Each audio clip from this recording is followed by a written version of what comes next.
embrace the magical side of life, where anything is possible and the infinite is accessible to all? Let's have a conscious conversation about what's going on in the world, in your life, and your relationship from the expanded perspective of your soul. The path to awareness begins and ends in the heart. So let's take it there, one step at a time, and learn to cultivate magic in your life every single day. In each episode, we share a collective space in which we discover the unique facets of our own magic and embody our superhuman qualities by humbly exploring how it's super simply to be human. Hosts Kai and Dell co-create a magical experience to remind you that you are magical as fuck.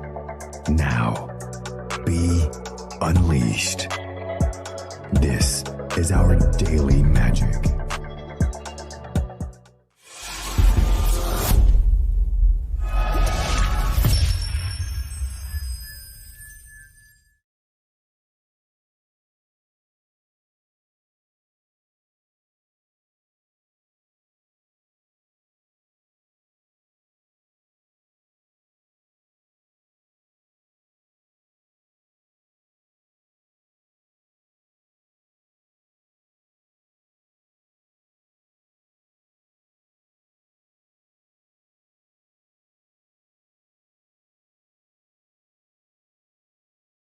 Ready to embrace the magical side of life, where anything is possible and the infinite is accessible to all? Let's have a conscious conversation about what's going on in the world, in your life, and your relationship from the expanded perspective of your soul. The path to awareness begins and ends in the heart. So let's take it there, one step at a time, and learn to cultivate magic in your life every single day. In each episode, we share a collective space in which we discover the unique facets of our own magic and embody our superhuman qualities by humbly exploring how it's super simply to be human. Hosts Kai and Dell co-create a magical experience to remind you that you are magical as fuck. Now, be unleashed. This is our daily magic.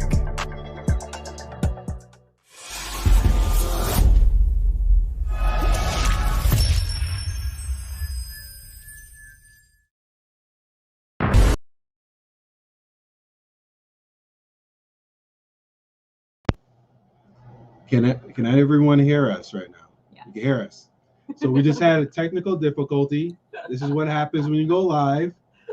So we had to do some audible adjustments now, but everyone got to see the intro twice. I wasn't even mad at it, man. That intro was lit.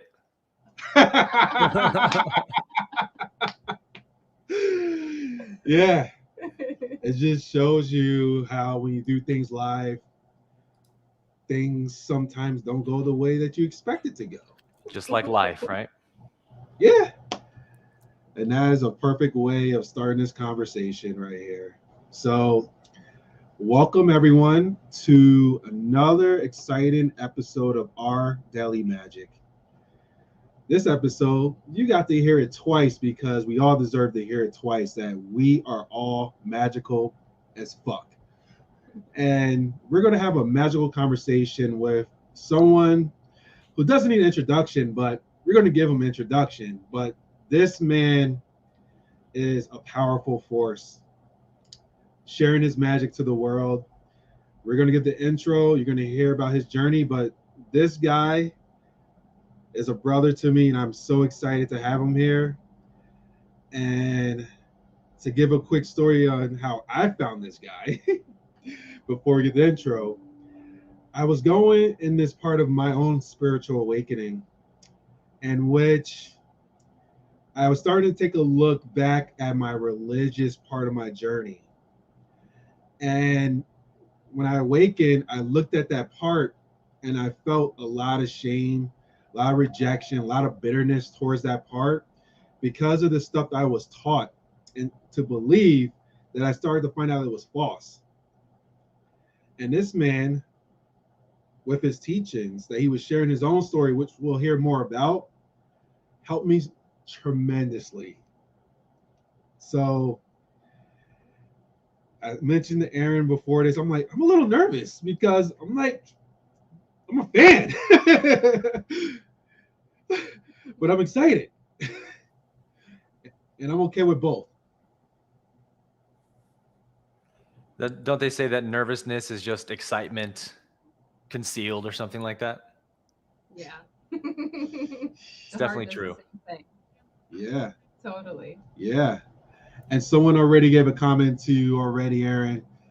Can you share this one from Mela? Yeah. Mela just said, I learned so much from you, Aaron. Super excited to listen. Mm-hmm. Yeah. Let's get into it, man. Okay. So, Kai, can you please give the formal introduction before we get into this? My pleasure. My pleasure. Aaron was born in the Silicon Valley of California and was raised as a pastor's son. He desired to work in church ministry like his father and went to college at Oral Roberts University in Tulsa, Oklahoma. Graduating with a bachelor's degree in music and theology, what a combination, he spent 1 year working as full-time worship pastor at a church in San Jose until eventually at 23, he felt called to leave his religion and pursue a deeper, more authentic spirituality. At 27 years old, Aaron had a dramatic spiritual awakening that changed the course of his life. He was working as a signed fitness model in San Francisco and competing at the national level in men's bodybuilding at the time, and completely walked out of his former life to dedicate his life to seeking how to return to that state of self-realization permanently. Aaron's passion is teaching unity consciousness and spiritual awakening with the world, and he does so today via YouTube, social media, masterclasses, which we've got one coming up, and workshops, primarily teaching through texts such as A Course in Miracles and the Law of One. Aaron believes that unity consciousness and freedom from the ego are the next evolutionary leap for mankind and is available for anyone who truly desires it. Welcome, Aaron. Thanks for having me, you guys. Excited to talk with y'all. Likewise, and thank you for everyone who's here live. This will be an engaging conversation, so share your comments, share your questions. This is going to be a powerful, powerful conversation. And I would like to start off with that spiritual awakening for you. What was that point for you in which you decided, okay, it's time to make a shift in your life? Yeah. You know, that point in my life was kind of the culmination, I think, of a lot of suffering plus a lot of desire and spiritual seeking kind of coming to a head. Because sort of as you read, I had gone through leaving my religion, which I'm sure you guys can relate is like a total turning upside down of your entire framework of reality. So that can be very disorienting and cause a lot of depression and fear and stuff. And then what's not in my bio is that I got married to my ex-wife at 23 years old. You know, we did the Christian thing of like stay celibate, get married super young, and then hope for the best. And we actually had a great relationship and a great marriage for the most part. But there was really one key issue in our marriage. And then when I sort of started walking out of religion, it really exacerbated that issue because my ex-wife was making that transition with me, but not quite as radically as I was. So a lot of the ideas I was exploring were really scary for her. And it ended up just being clear that we should go our separate ways, you know? So I got divorced at 26 and moved back to California and was living all by myself in the Bay Area, working at Google as a personal trainer and just pursuing a lot of vanity to try and find some self-worth or something. I really didn't know who I was anymore without being a Christian. And so, you know, modeling, bodybuilding, personal training, and then just spending all my time like reading Eastern texts and things to try and figure out like, what do I even believe about God? And so it was like 4 years of that working at Google that, you know, the suffering was just getting worse over time because I wasn't finding the freedom I wanted. All of my old baggage and unfinished business kept coming up, you know. And so I was listening to Eckhart Tolle every day at work on my lunch break. And I would go up to this balcony and like watch the clouds pass by and listen to Eckhart. And that was the only thing I could do, is the only time in my day where I felt I had peace. So I looked forward to that lunch break so much. And I was listening to this one lecture one day where Eckhart was sort of making light of things our ego says to us. And he would say some comment that ego says to us in our mind, and then he would laugh at it. The audience would laugh at it. And I started laughing with him because I totally recognized, like, yeah, man, that's exactly what my mind says to me every day. If only people would recognize how special I am, then I would truly be happy, and things like that. And so I was laughing with Eckhart on this audio I was listening to. And, you know, laughter can just somehow become a really potent way of realizing something. Oftentimes, you can sort of laugh yourself into a epiphany. And that's totally what happened. I just laughed myself into this realization that the ego was totally non-existent. It's just a bunch of conditioning, like a tape recorder on a loop. And I just keep endowing it with meaning and boo-hoo, poor me, crying about the tape recorder. And I'm just doing all of this to myself. I'm just making myself suffer. I can choose to know myself as what I really am, which is pure infinite consciousness. And then I'm free, and it's that easy. And it was like as if this big cosmic joke was played on me, to where it's like waking up from a nightmare. You know, it was really bad in the dream, but then when you wake up, you're like, you can't wait to tell your friends about it, and it's no big deal anymore.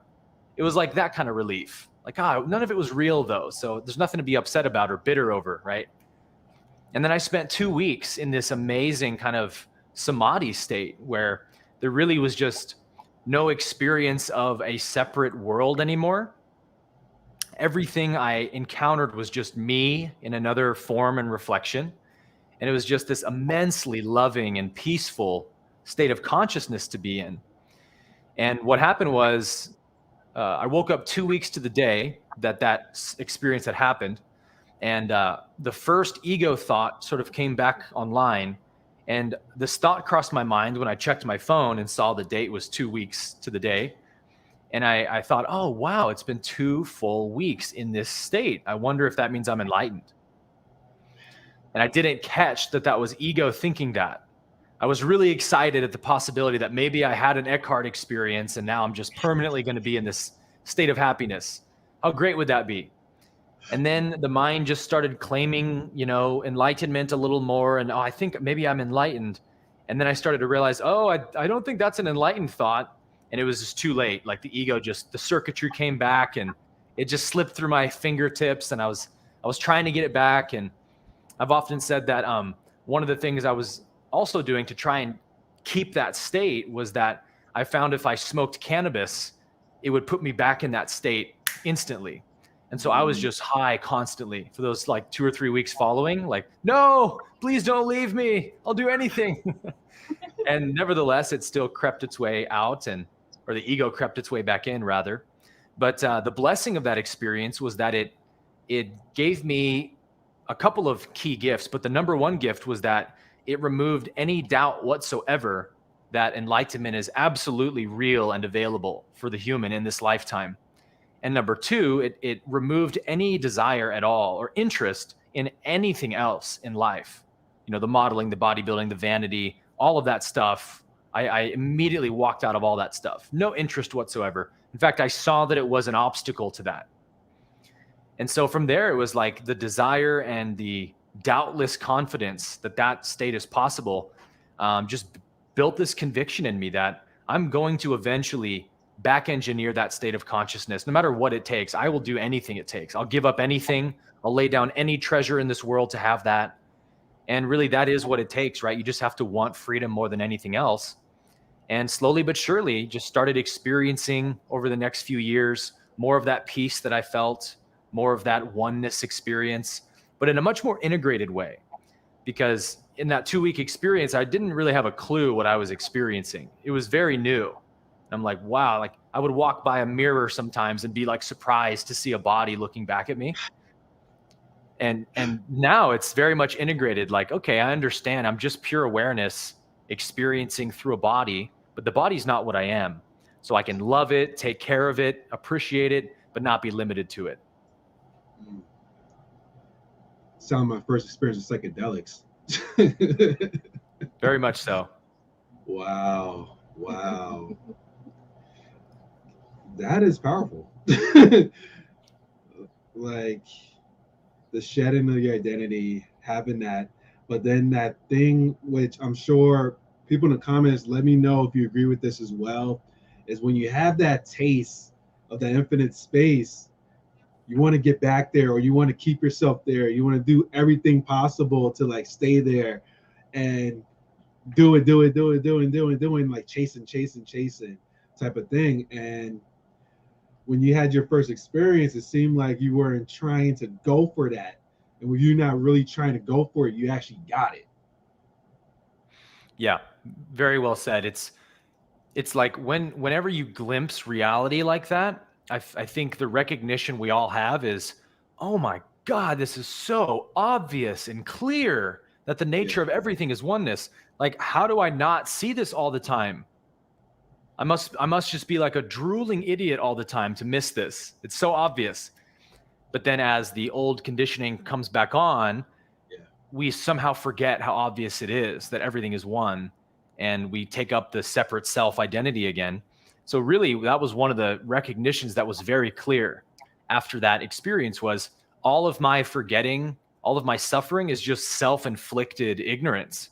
I just don't know who I am. And so I keep giving myself over to illusions and lies and false beliefs. And that's what makes me suffer. It's not reality making me suffer.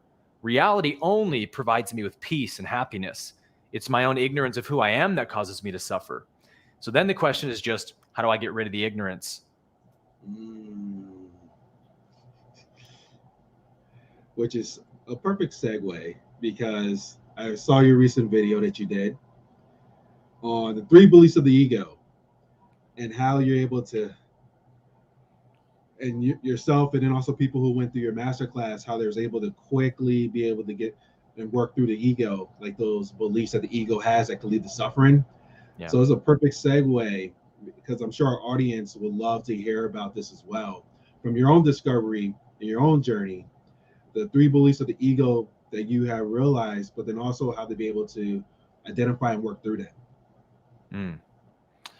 Yeah, this teaching really is a life changer, because when I came out of that 2-week experience, it caused me to sort of like tumble into this severe depression, because it's like once you've tasted what the kingdom of heaven is like, and then you're back in hell again, it's even worse than before. You know, knowing what's available and you can't have it. It's like, I wish I never knew how good it was, almost. But again, that was a gift, right? Because the more you suffer, the more motivation you have to end your suffering. And so one of the really the pinnacle understanding that came through from all of that seeking and questioning of why am I suffering like this was that there's really just 3 core negative beliefs we hold about who we are, that ego holds about who we are, that are sort of underneath the surface level of our mind. But every single thought your mind creates, every story ego makes up that causes you suffering, it's just coming from one of these 3 basic beliefs. So that's why we say ego doesn't really exist, because it's not like an entity that has independent existence or something. It's just an activity of the mind. And that activity really is these 3 beliefs. And the way I summarize them is the belief in lack, attachment to outcomes, and the belief that I'm in control, or that I can control life as a separate thing from life. I can control it. So it came in because I started asking questions of like, okay, what do I feel when I suffer? Well, I feel a lot of sadness. That was my main catalyst. I also would get really angry sometimes at God and the universe. Why are you doing this to me? And then I would get really afraid of the future. What if I never find purpose in life? What if I never find what I'm meant for? Blah, blah, blah. And I could not find any other emotions I suffered from. So that was pretty clear. Yeah, those are just really the only three negative emotions we experience: sadness, anger, and fear. There's a ton of variations of them, but it's just those three root emotions, right? With sadness, we can have depression, loneliness, hopelessness, disappointment, grief, on and on, but it's all just sadness. With anger, we can have frustration, irritation, jealousy, vengeance, rage, bitterness, but it's all just anger in some form. And then with fear, we can have stress, worry, anxiety, panic, paranoia, terror. It's all just different forms of fear. So then once I sort of understood that, this thought came in at one point: what if those beliefs, or what if those emotions sort of represent different beliefs or misperceptions my mind is having? Like, what if the emotion's different because the thought that's causing it's different? That makes sense, right? Something must cause me to feel sadness versus anxiety. They're very different emotions, but they're both suffering. And so once I understood that, the question was, well, what are those beliefs? And through my reading and studying and contemplating and meditating on this, it just sort of came through that sadness is the result of me believing I'm lacking something. And that's pretty obvious, right? You can't be sad. Like, everyone try to be sad while holding the belief that you lack absolutely nothing in this universe. Like, wow, I can't do it. I have to believe I'm lacking something. So the first belief is I am incomplete, right? Just something fundamentally about me is just not there. I'm unworthy in some way. I'm inadequate in some way. But there's no actual evidence for it, right? It's just a belief that I hold about myself. And the second belief kind of flows downstream of the first one, meaning if I believe that I'm lacking, then that implies I have to go fill that lack somehow. I got to fill this gaping hole inside of me with something. And so the something that ego wants is essentially just a positive, pleasurable outcome of some sort. It could be anything, right? It's different for all of us, but what all of our egos pursue is an outcome. A person, an experience, an object, a relationship, whatever. But it's all because some outcome's on the pedestal that thing will complete me. And if I believe that, then I have to be frustrated and angry and bitter when life blocks me from that attachment. When life doesn't deliver me the outcome that I want, it makes me very upset. I want people to be nice to me. If they're mean to me, it really pisses me off. I want people to accept and approve of me. If they reject me, I get angry. We could go on and on, right? So the second belief in basically outcome happiness or external fulfillment, that's called attachment. And that produces anger in all of its varieties. And then the third one flows downstream from the second one as well. If I have to go fulfill my lack in the world by gaining outcomes, well, then I'm in control. I'm the doer, right? I'm the one doing this thing. I'm completing myself. So I can control life. I can manipulate life. I can make it bend to my will through effort and force. And then, of course, when we think we're losing that control that we have over life, or when we don't have control, fear is the emotion. That's the panic attack, the anxiety attack. I don't have control over something. I'm losing control. It's slipping through my fingers. When the mind believes that, it does the freeze response. So all three of those beliefs also correlate to our flight, fight, freeze response. Flight is sadness. I'm trying to escape from pain that I feel.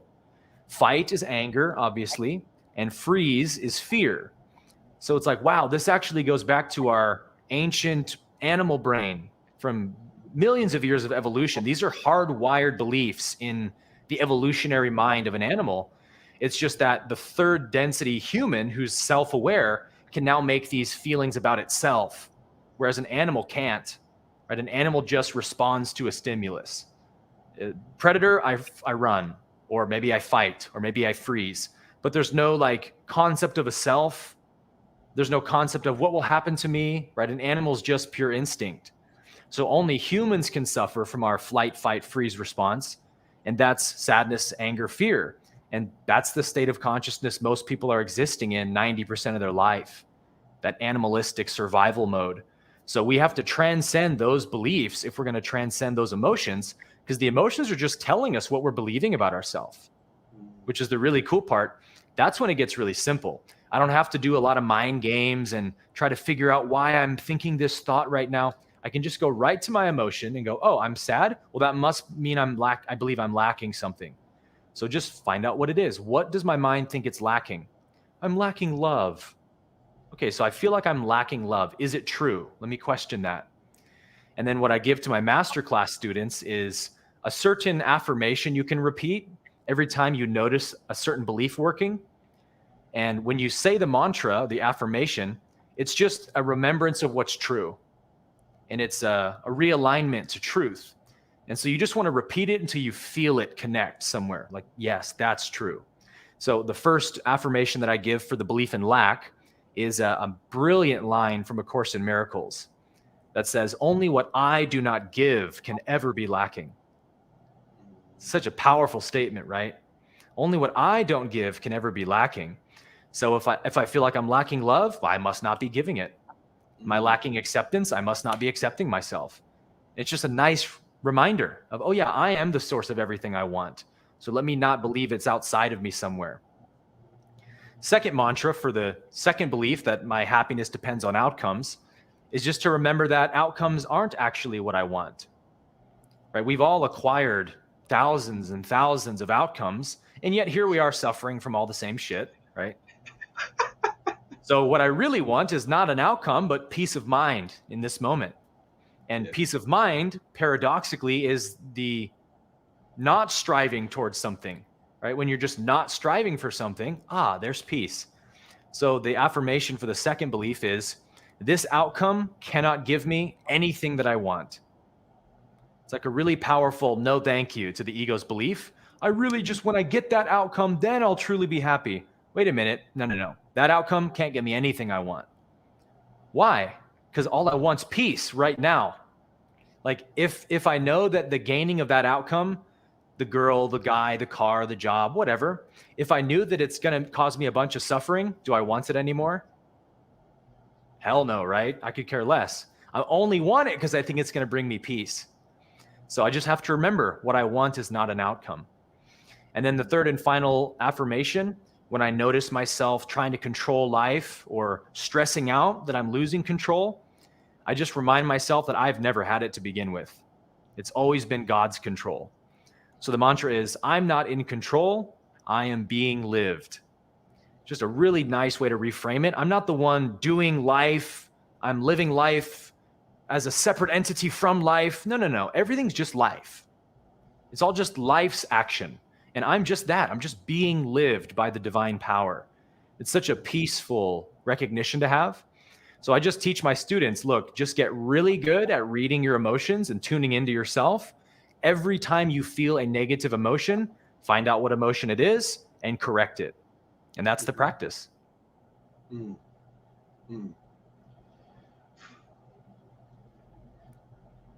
So I gotta ask a curious question about control, because beautiful way of saying it, but I'm curious, do you feel that there's certain things that we do have control of and certain things that are out of our control? So like, obviously this is all God creating these experiences, but I'm just thinking as like an example, like, oh, I want to have a steak.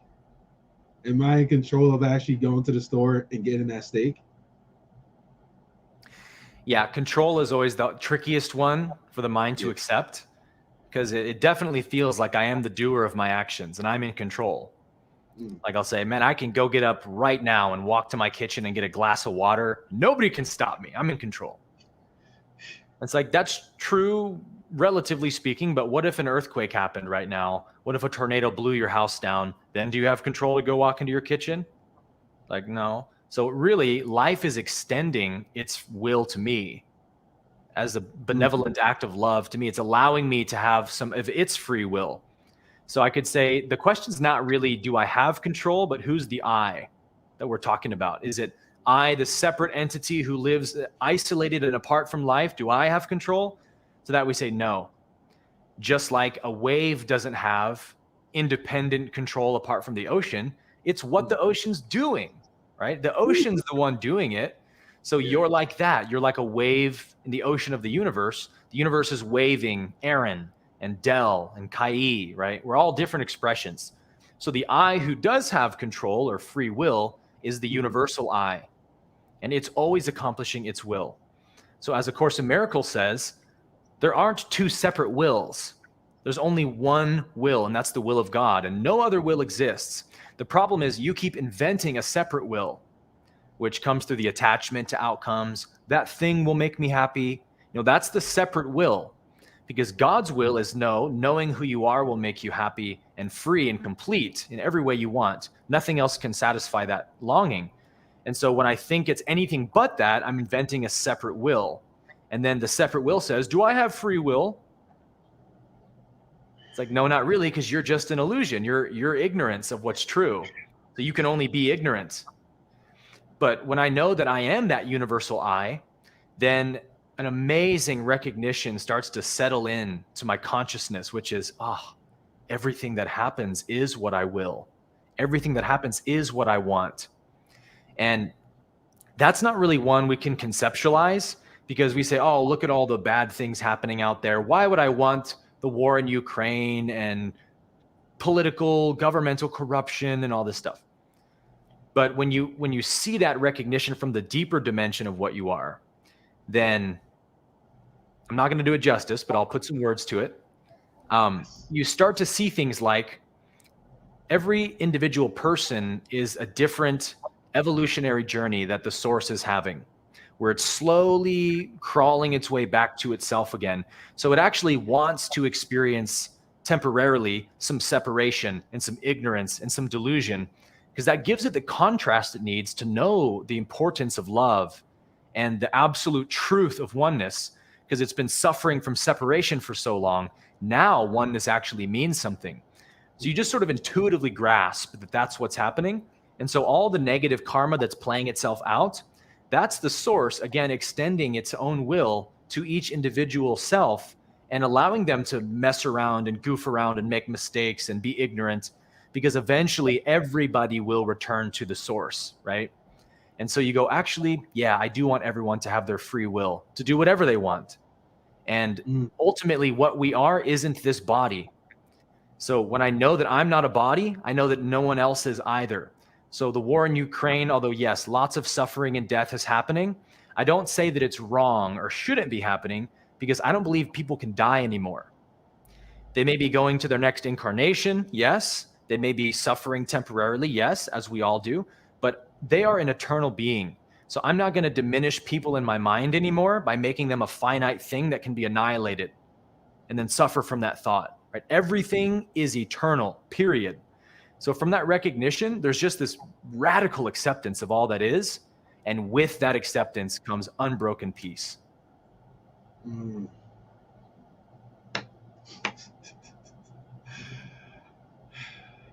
I love what you mentioned about the free will, like God's free will. And I got this insight one time, just contemplating, and was asking the question of like, why is all this stuff happening? Like the wars, racism, and everything else. And this answer came to me so subtle that it said, God loves us so infinitely and so unconditionally that he allows each and every one of us to do what we please with that love and energy. But even whatever we do is still in the divine will, because God has solutions for everything. There you go. And it's all playing its part, the collective part, for all of us to ascend. Like you said, we're all going to get there. And that was just something I just got a meditation, but I felt so at peace of hearing it that way. But that's then obviously this ego part of me that came in like, no, that's not right. people shouldn't be killing each other. People shouldn't be looking at each other based upon their colors or Yeah. their sexual preference and everything else. That's not right. It's like this part of me that's like judging, pretty much. I'll be honest. That ego part of me that's judging. That's fantastic, man. Let's look at that as well. I have a number of definitions that I like to use for ego that are different ways of capturing what it is. The first one is ego is the mental activity of identifying with everything. It's the I this, I that, I'm this body, I'm this person, I'm thinking this, I'm doing that. But we could also say that ego is the mind's war against reality. It's the mind's conflict against reality, that reality is wrong and I am right. Reality has made mistakes that I can fix if I can have control. And one of them is the one you just said of, oh, bad things are happening. They shouldn't be happening, which means reality is bad or wrong, and I can correct reality. So you have these thoughts like that thing, war, racism, segregation, judgment, whatever, shouldn't be happening. And so question those thoughts and say, is that true that that shouldn't be happening? Let me play around with the opposite thought and see how it feels. All of that stuff should happen. And just let me sit with it and not judge that thought. And then that recognition that you just talked about starts to come up. You go, oh, actually, yeah, all those people believe they're separate from each other. They all believe that they're lacking and incomplete, and they're all afraid of the future. So yeah, they definitely should be going to war and hating each other and all that stuff, because that's what they believe is true. So from that perspective, reality is perfect. So then you see the deeper layer of reality of, oh, everyone is acting perfectly according to their state of consciousness. And that's why reality is perfect. Not because nothing troubling or painful or challenging ever happens. That's not what perfection means. Like if I go through a challenge that's difficult, that's a perfect challenge, isn't it? It's perfect in what it's meant and designed to be. And again, all of that stuff, all of it is just contrast for self-knowledge. Because when you get free from those beliefs and those misperceptions of who you are, once you're free, I promise you, there's nothing in its wake. There's no footprints behind you of like, oh, I'm glad I'm free, but man, I'm upset that I suffered all those years. No, that's not how you feel, right? You realize, all my suffering was like a bad dream that didn't ever happen. Like you don't suffer from your nightmare when you wake up because you go, it wasn't real. Yay, I'm free. And that's what liberation is. I like to call it freedom before, not freedom from. If I'm free from something, that's implying that I was actually in bondage, right? So that's not real freedom. Because if what I am can be in bondage ever, that implies that it could happen again, maybe. So I'm not free from anything. I'm free before. I was never really in bondage. It was always just an illusion. It was ignorance of the truth. And that's the only recognition that can really bring peace of mind.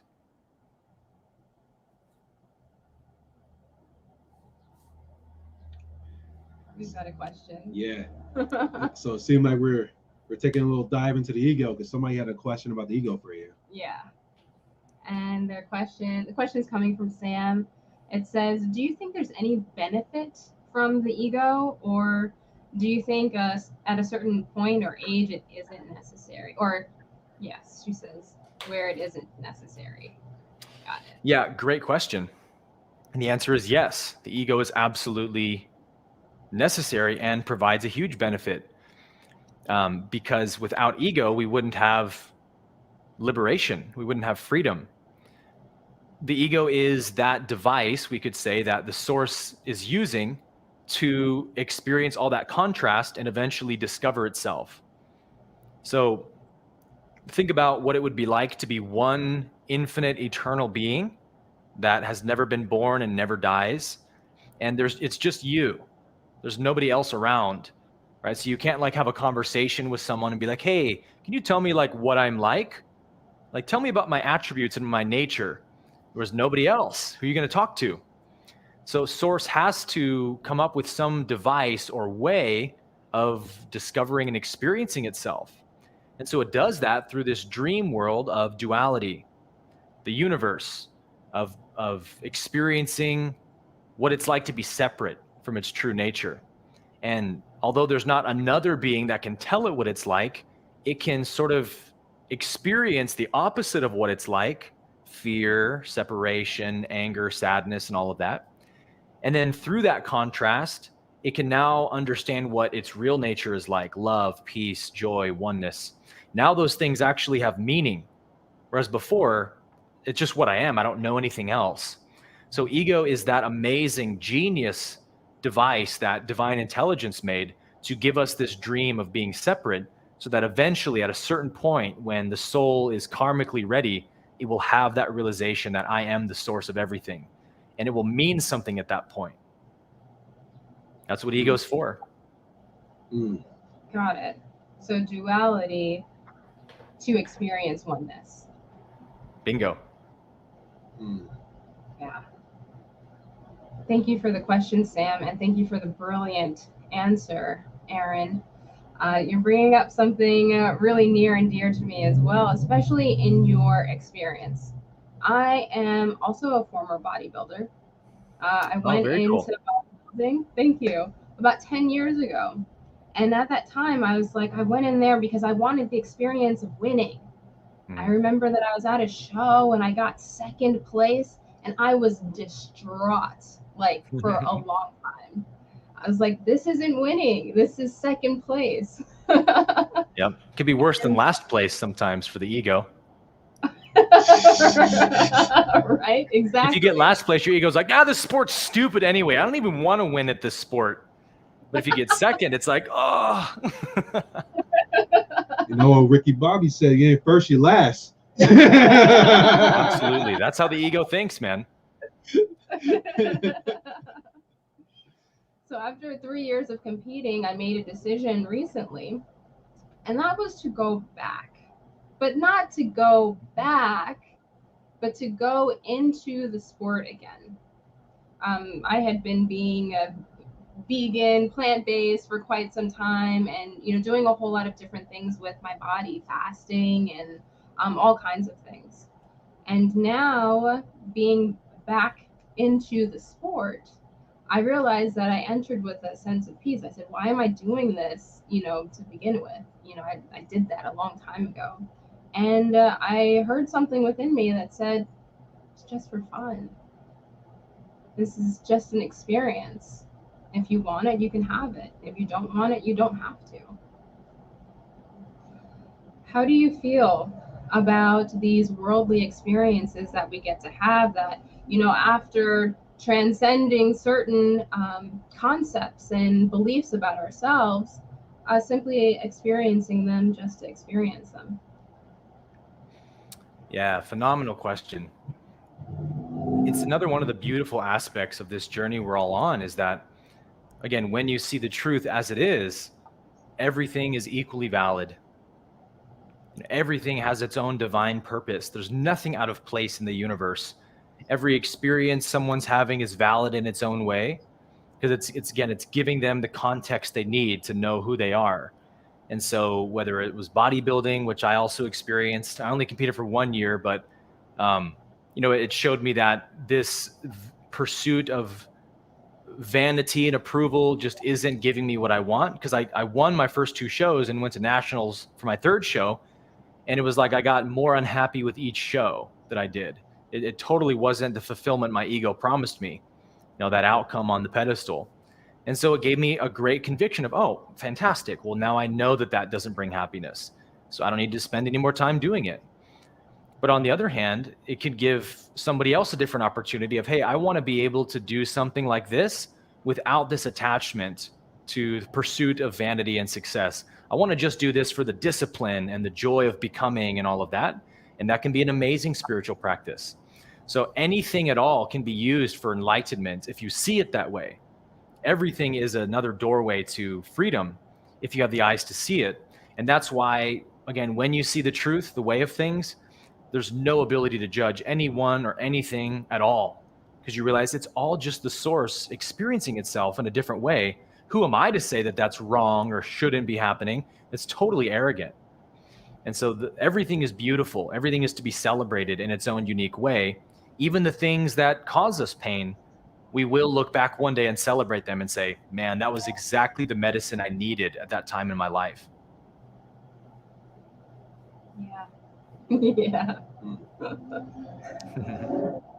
Do you feel like the essence for both of you guys, when you done the bodybuilding, you did those things searching for validation, but the essence for it was you were searching for something bigger, and it helped you to correlate to your spiritual journey of using that same energy in the pursuit of things externally, but instead of doing external pursuit, you started doing the internal pursuit. But now you're in a space now that you're able to do those external things, but it's not like I'm pursuing this as my source for something. I'm actually pursuing this as an experience from my state of what I'm being now. Yeah, man, I'm sure Kai can relate to this as well. If you have the discipline it takes to succeed in a sport like bodybuilding or any sport, right? If you train that hard and discipline your lifestyle and your diet like that, you definitely have what it takes to get free. You just have to apply that same level of discipline to your spiritual growth. And really, that is what happened to me at 27 when I had that awakening. Was I had competed in CrossFit obsessively for like 5 years before bodybuilding. You do some CrossFit? I do it now. And Nice. I'll share my story about that now as well, or after you share yours. I love it. I can't wait. Yeah. So I was obsessed with CrossFit for 5 years and trained obsessively, like 2 to 3 sessions a day and stuff. And then went to bodybuilding where, it's all about super strict dieting, training regimen, sleep, all that stuff. Every aspect of your life becomes about bodybuilding. And when I saw through all that stuff and that it wasn't what I was looking for, my life in a very short period of time turned into like a spiritual boot camp, man. Everything I could possibly conceive of that I could use to get free, I started using it. Diet, even exercise, yoga, all of it became about disciplining the body, fasting, all different kinds of yoga, twice daily meditation practice, extreme mindfulness over my thoughts, because it was like I was just training to get free, really, versus to get buff or something. It was the same exact mindset. And so there again is the blessing of being obsessed with a sport or some kind of discipline. When you see that thing itself can't give you happiness, you see that actually my desire for that thing was a reflection of my desire for who I am, right? So I can just apply that same devotion to who I am and get the same results. And that is the one recipe, man, is just how bad do you want it? What do you want more than you want to be free? Do you want to be right more than you want to be free? Do you want to have approval from people more than you want to be free? Well, then that's what your ego is going to chase after, and you're going to suffer. But as soon as you get square on those questions, you start asking yourself, I'm in a moment right now arguing with my spouse or something. And then the thought comes, do I want to be right about this argument more than I want to be free? You go, oh, no, I don't. And you just relinquish it. And man, that's where the acceleration happens. Yeah. That's it. That relinquishing it, being able to relate to what it is that you're saying. I just had a conversation with myself a couple of days ago. I just took a period of rest. I was like, I'm just going to be off for a while and turn off. And so it looked like, watching a few Netflix shows for a little while, and then also a lot of silence. So I'm sitting in my car and literally having a conversation with self. I said, I don't know, how long is this, like you were saying before, how long is this period of peace going to last? And so I said to myself, well, it's totally up to you. And do you want to re-enter the world? Because I was totally isolated, doing my little sabbatical. And so my response to that was, I have no idea what's going to happen, but what I'm going to do is I'm just going to give it up. If peace means that I have to be attached to it, then you can have it. Nice. So here I am. And I feel all right. I feel more than all right. Oh, that's phenomenal. It's really great that you had the clarity of awareness to see that if even peace becomes an attachment, which it does, right? When we feel it, when we finally have that oneness experience, man, ego gets attached to it and then tries to recreate it. And then, more suffering. even that, if I am peace, why would I be attached to it? That's the recognition. If I say, I want to make more space in this room, well, I can't actually make more space in the room. It's only space in the room. I can just get rid of the obstacles and the objects in the room and then notice the space that's always been there. Pieces like that, right? We just get rid of the stuff in its way. And then that underlying substratum of what we are is just peaceful. Oh, wow, it's so simple. It's just what I am without a bunch of delusional thoughts in the way. It's like a video game. And then like with that peace, moments shows up in your life. What do you want to choose? You want to continue to choose peace? Right. Or you start to choose conflict in the moment? Yeah. You just have to know that that's the game you're playing, right? Yeah. Oh, yeah. Most people just don't know that's the game they're playing. Yeah. That's awareness. Yes, absolutely. But yeah, it reminded me like feeling that moment of peace and then keep trying to like do something to get back there to stay into the peace. And like I shared briefly, it reminded me of the first psychedelic experience because like for me, I had my experience with a psychedelics, and I got this place of peace, bliss, and oneness. And I'm like, I gotta get back there. I gotta do this. So I was so obsessed with doing it to the point that I kept doing psychedelics over and over and over and over and over and over and over, not really integrating what I'm learning from that into my life. And it was like I was throwing all my stuff in the garbage in the closet. And oh, nope, I'm feeling all this stuff. Life is giving me all these emotions and stuff. Let me do some more psychedelics so I can be back in that place. And I finally realized that that was a temporary thing that was showing me. And I needed to do the integrative work, that awareness, that choosing and really contemplating. And now it's so much more permeant than my experience with psychedelics. But now I realized, like you said, like that game, like choosing in each moment, like, okay, here's what's presented in front of you in life. How would you like to be? And how would you like to handle this? Yeah, I was there as well myself, man. Taking psilocybin like twice a month for a while because I would have those experiences and was chasing them. And I love the way you articulated it, saying like, I've got to get back there. I've got to have that experience again. Can you see the ego in that thought? It's so obvious, right? It's so sneaky in those experiences because like I had this oneness thing. And then when I had the oneness moment, I was like, I feel like Neo. I am the one. Yep. That's very much how psychedelics make you feel. Yeah. Well, but you're just in total contact with your true nature without any egoic obstruction in the way. So it just shines as this like, I am the one, I am that, no doubt about it. Yeah. And then ego comes back and goes, whoa, that felt really empowering. That was really nice. I'd like to keep that. How do I get it back? And this separate I gets introduced again. Who's this me that wants to have peace? Don't I already know that my nature's peace? So that's what made the peace go away, was that I thought I can go acquire it somehow. It's just this habit that the mind has. We've got to just get really aware of that habit and start catching it when it happens. And then just correcting it and going, oh, nope, I don't need to do that. It's what I am. Nothing to chase, nothing to acquire. And that's the power of that 3 beliefs practice, is that just by knowing my emotions and tuning into them, I catch those beliefs every time that they happen and correct them. And that builds a new pattern in the mind of the relinquishing of, nope, I'm not going to strive. Don't need anything. I'm perfect already. Eventually, when you repeat those mantras enough, you will start to believe it.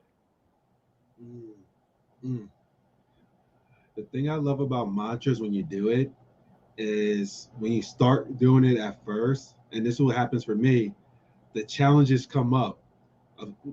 You're not. No, this is not true.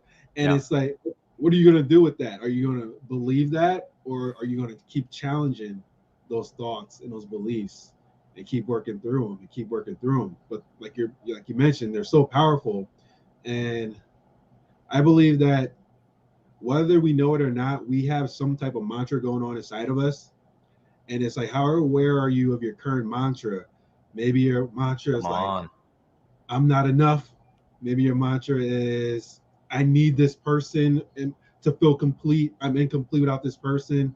I'm not enough. I'm inadequate. the mantras. So like you're saying, like practicing the mantras and bringing that awareness. And like for me, I started to take a look at those mantras that I was having in the present moment that had me acting the way I was acting. And I started to unravel it by bringing awareness to it. And I asked myself a curious question, I'm like, where does this not enoughness stem from? Like, what is the root of this? Like getting curious with it. And it would show me an experience that I took it on as a little child of feeling not enough because I didn't get a toy. But then from there, I took on this belief and it became an avalanche so much that I was trying to prove that I am enough, or I feel like I'm not enough unless I get this or that. Yep. The mind just collects evidence for its beliefs. Yeah. And then uses that evidence all the time. Look, but this is why, and this is why.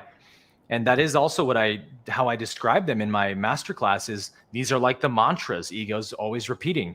It's like the mission statement of the ego. I'm lacking. My happiness depends on outcomes. I'm in control. That's all it says. It doesn't have any independent existence apart from those three beliefs. Yeah. So if ego is always repeating its mantras, you better get in the habit of repeating yours, knowing who you are. And you know, the self in you is infinitely more powerful than the ego. Ego is just an apparition. It doesn't really exist. It's not really there. It's just thoughts in the mind. So when you get in contact with who you are and start even just a little bit of belief in it is all you need, and it will build and grow.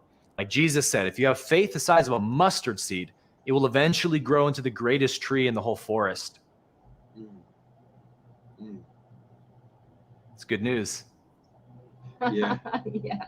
Oh, you're gonna ask a question of that. We have one more question for you, Aaron, and it comes from Michelle. Michelle says, is there a connection between the ego and fear? Fear of negatively polarized people or entities? Oh, we're going law one now. Let's go. Let's go. Let's go. Yeah, so, you know, A Course in Miracles says the ego is the belief in separation, which is a perfect definition. I like to break separation down into those three beliefs because it's like, well, what does it mean to be separate? What happens when I believe I'm separate? Well, what happens is I think I'm lacking, I attach to things, and I think I'm in control. That's how separation plays itself out in time space. So fear is, the Course describes it as the ignorance of love, right? Fear is the path of separation. If I think I'm separate, fear is there. So that's really all ego is fear, right? It's the fear that I'm separate, and so I may be annihilated. You know, all of the ego's fears, no matter what it is ultimately the fear of death, of annihilation. That's why ego fears enlightenment, because ego thinks, well, I won't exist if enlightenment happens, so let me stave that off as long as possible. And really, ego's death is inevitable, right? Whether this lifetime or the next lifetime, you're going to know who you are. You're going to find out who you are at some point. So I just say, well, if I know that's true, might as well find out in this lifetime, right? Might as well go for the highest purpose. But yeah, fear of negatively polarized people or entities, that's just another way of saying the belief that I'm separate from someone. You know, the person who knows who they are doesn't fear anything. Like Ra says in the Law of One, love is the strongest defense that there is. You don't need any other defense other than love, because when I know I'm not separate from you, when I know that you're also the source, what is there to fear, right? Yeah. It reminds me because, like, obviously in regards to the fear of like negative people or entities, it's reminding me of my religious upbringings of thinking about like, the devil's gonna get you. There's demons, there's people who practice evil stuff against you and things like that.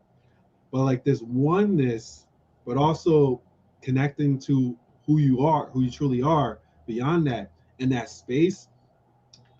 I asked this like curious question, because I'm like, is God afraid of itself? If it's all oneness, so doesn't it mean that like even those things that you're potentially afraid of that are trying to happen to you is really God, experiencing God through those things, but really you're the space of all of this as well?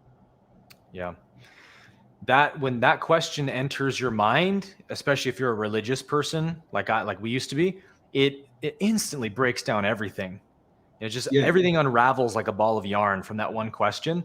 Because when the truth of oneness really dawns upon you in your awareness, then it automatically means there can't possibly be something other than God. Yeah. That there isn't a second being in the universe if God's omnipotent. Yeah. So that means there's no devil, there's nothing to fear. And so then it's like, okay, well, that resonates. When I was coming out of Christianity at 23, I felt the truth of oneness and went, that is the highest truth. Nothing but God exists. But then why does there appear to be evil? Why does there appear to be a devil or negative things? And so the next question was, well, is that happening on accident, like Christianity says? Right? Christianity says God had this great plan in mind, and then one of his creations went and screwed it up against God's will, and God was like, I'm gonna get you back, devil. Yeah. And God has this revenge plan in mind, and has to murder his son and stuff to forgive people. You're like, okay, so that puts God in this imbecile position of not knowing the future, and his plans got foiled by something far inferior to him. You're like, I can't resonate with that. So then, what we call evil must be playing some purpose. It must not be an accident. So I just have to figure out why it's not an accident. And as A Course in Miracles says, I remember the place I was sitting when I read this quote. It's burned into my brain. The opening line from A Course, nothing real can be threatened, nothing unreal exists, and herein lies the peace of God. So evil is that which isn't actually real. It's the ignorance of what's true. And because it doesn't have its own existence apart from God, then there's nothing to fear about it. That's the underlying truth of oneness. Wow. Yeah. It's like thinking about that as well, with God. I'm like, the creator of all of this and pretty much knows everything. How would he not know something like that was going to happen, if that's true or not? Yep. And also, how can an unconditional loving being have conditions for his love, but then two, how can the creator of all of this and such a loving being will hold a grudge over an apple being bitten? Really? Yeah, God must have quite an ego. Yeah, pretty much. I said it one time in one of my videos I did, but I said that version of God to me seemed like a bitter ex that can't get over what happened in the past. 100%. Yeah. This petulant, insecure, cosmic being that somehow is powerful enough to create everything, but not powerful enough to not suffer. Yeah. What? That don't make no sense. That don't make no sense. But it's part of the experience, and that's the thing that, for me, I started integrating. It's all part of experience. You can't experience light without experiencing darkness, and you can't experience the fullness of God if you never got to experience the other side of not experiencing the fullness of it. And obviously, and this is another content I did. I was like, with Jesus' teachings, which are so beautiful, what happened from there was people took his teachings from egoic lens and started to talk about it from egoic lens and also had an egoic agenda with those teachings. But that's what I was like. At first I dismissed the whole religion, but I'm like, I started reintegrating Jesus' teachings and his parables. They're pretty powerful. Oh man. Yeah, they're like little fractals of truth where you could just see so many layers of truth he was speaking about. And that's when you realize, oh, Jesus was this amazingly enlightened master who, the people of his day who he was talking to, they only had the language of first century Judaism to describe God. And so it's a very, very dualistic language. And so if maybe Christ had Hindu or Buddhist language to teach from, he could have put his understanding of the divine much more clearly and subtly. But because he only had the language of Judaism to pull from, he had to say things like my father, which is dualistic, right? My father, two beings.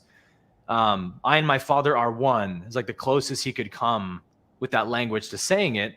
And so, of course, because not just the beings during his day, but all the people centuries after also didn't understand his state of consciousness. They thought the I he's referring to is a separate individual person I, and it wasn't. It was the universal I. Then they made it all an egoic religion again, and they twisted it all up and made it about separation and who's in and who's out, who confesses, who doesn't. But that was my problem at 23 was, listen, you guys keep talking about this hell thing, this Jesus died for my sins thing, God is angry and wrathful thing. And the problem is, I don't see any of that out of Jesus's mouth. And because I'm a Christian, I listen to what Jesus has to say. You know, I'm not a Paulian or a Biblian, I'm a Christian. And I can't find this God you keep talking about from Jesus. I just find this God of unending mercy and compassion who turns the other cheek, who freely walks around announcing to people that their sins are already forgiven. Jesus didn't have to be murdered on a cross to say people were forgiven. He just told them they were automatically. You know, forgiving 70 times 7, never told people to worship him as their savior, never said, confess me as Lord and I'll forgive your sins. Never once. So like, where did we get this idea? Jesus was this lamb to be slaughtered by a bloodthirsty God on my behalf. And then it was like, oh, people made that up. It's that simple. Right? Sometimes it's just that simple, right? Yeah. Yes. Okay. You all right? Okay. He's like, I'll be all right. It's choked up because this stuff is so profound. Definitely. Aaron, where can we direct people to find you? Because this stuff is so potent. We could go deep on this for who knows how long. But to understand the essence of where you're coming from, I'm sure people want more. Where can they find you? Yeah, so the best place, if you're interested in any of these conversations, is my YouTube channel, youtube.com/Aaron Abke. And then if you go to my playlist tab, I've set up every series I do in a playlist, sort of like a Netflix thing. You can just find the playlist you want to watch, and all the episodes will be in order there. So I have, you know, a playlist for the Law of One, A Course in Miracles, a couple of playlists on Christianity and redefining, you know, Christ consciousness and all of that. So you'll find everything you're looking for there. But beyond that, I do also content on Instagram, of course, and then my website, aaronabke.com, has all the other stuff there. Amazing. Is there anything upcoming that people can look forward to interact with you? Yeah, I'm going to be launching a membership platform on July 1st, where I've been selling all my master classes like individually for a few years, but I've really wanted to just have one like low monthly membership that has all my courses in it for people who are ready to just do the work, right? And so I'm going to be launching that July 1st. It's called 4D University, Fourth Density University. So it's very Law of One geared, and not only about teachings, but a lot of spiritual practicing, a lot of advanced meditation and advanced yoga practices for really like purifying the mind and nervous system and opening the self to the next level of consciousness we're all currently evolving towards, which is fourth density. So I can't be more excited about it because we're going to have our own app, you know, web page, and all the live calls and everything will be under kind of one hub from now on. Nice. That's exciting. Congrats on your launch. Thank you. I'm pumped for it. Excellent. And we love to ask if there was just one thing that a person could take away from this conversation, which has been absolutely magical, by the way. Can't thank you enough. What would you want that person to walk away with? Great question. There's so much, right? In my master classes, we do a bunch of different teachings, obviously, and give a bunch of different tools. But man, by far, the number one tool that people find the most breakthrough from is those 3 beliefs. You know, just daily working on transcending the influence of those beliefs and lack, attachment, and control. That's really all we're looking for, because again, it's not about finding what we are. We're already that. It's just about removing the clutter in its way and opening up space to experience what we are. And in my personal experience and in hundreds of my masterclass students and their testimonials, really working on those 3 beliefs themselves will provide the most benefit of anything. Excellent. Yeah. We'll be sure to share that with our community as well. Yeah. And also what I love about Aaron, what he does is that there's so many different things that we could have went through. A Course in Miracles. We could have talked about the Law of One, talked about Christianity, all the different yoga sutras and practices. What I love about you is you're able to do all these things for yourself, embody it, and speak with so much wisdom from a person who was able to use these things, but be able to put your flavor into it. So it shows your dedication, but just for you, you're just like an infinite scroll that can just pull in information and share it with people. And you have like just an infinite Rolodex of different, okay, this part can work. Talk about this, as opposed to like, okay, I just read this book and now I'm going to talk about it. It's like you are the embodiment of contemplation, integration, and expression in infinite form. And I just wanted to say that to you. Oh man, humbled. That's some high praise. I really appreciate that. I think all of it just comes from what we talked about at the beginning of just that all-consuming desire and obsession with knowing who I am. If you've got that, you know, all the other things you just mentioned will eventually flow downstream of it. Yeah. And Michelle says, Aaron has an incredible ability to meet people where they are.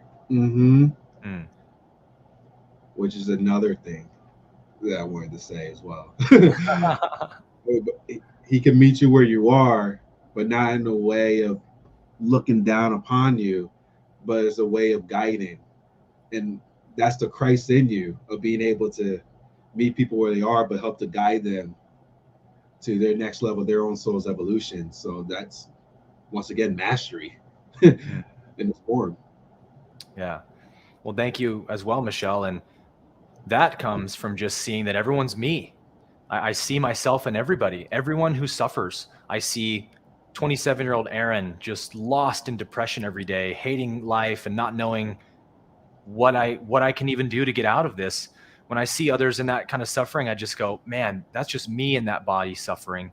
And in this body, I've discovered a way out of that suffering. So all I want to do is share that with the world. Beautiful. Beautiful. And we want to give special thanks to everyone who's been watching and interacting. Say hello, Garrett. Hi, Sam. Hi, Mella. Hey, Truth Sika. Thank you for stopping in and sharing your presence with us. Hey, Peter, Naya, Marvin, and everyone who joined us today and who's going to listen to the recording in the future. We appreciate you as well. Can we close this out? Sure. Stay magical. Thanks so much, you guys. Yeah. Thank you.